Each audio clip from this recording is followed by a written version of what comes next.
বাংলাদেশের উত্তরাঞ্চলের দিনাজপুর জেলায় অবস্থিত রামসাগর দিঘি শুধু একটি জলাধারেই নয়, এটি ইতিহাস, ঐতিহ্য ও প্রকৃতির অপূর্ব সংমিশ্রণ।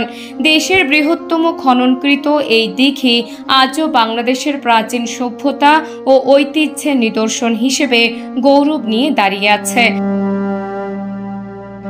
রামসাগর দিঘি খনন করেছিলেন দিনাজপুরের রাজা রামনাথ। 1750 খ্রিস্টাব্দের দিকে এই বিশাল দিঘি খননের কাজ সম্পন্ন হয়।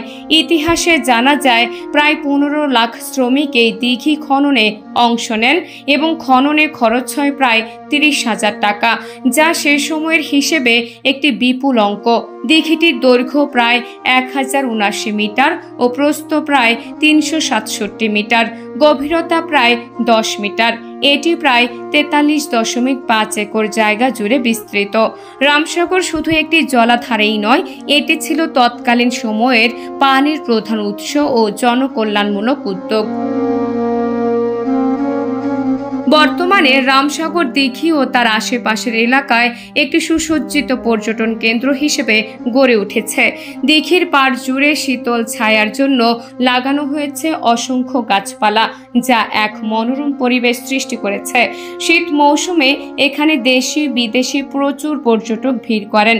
বাংলাদেশ পর্যটন কর্পোরেশন রামসাগর এলাকাকে জাতীয় পর্যটন কেন্দ্র হিসেবে ঘোষণা করেছে।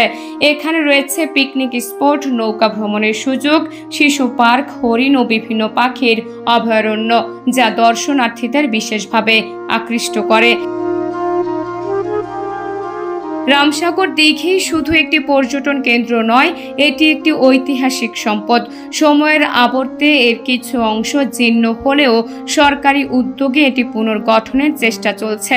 সংরক্ষণ ও রক্ষণাবেক্ষণের মাধ্যমে এর ঐতিহাসিক গুরুত্ব নতুন প্রজন্মের কাছে তুলে ধরা জরুরি। রামসাগর দিঘি বাংলাদেশের ইতিহাস ও সংস্কৃতির এক জীবন্ত সাক্ষী। এটি শুধু দিনাজপুরবাসীর গর্ব নয়, বরং পুরো জাতির জন্য একটি ঐতিহ্যের নিদর্শন।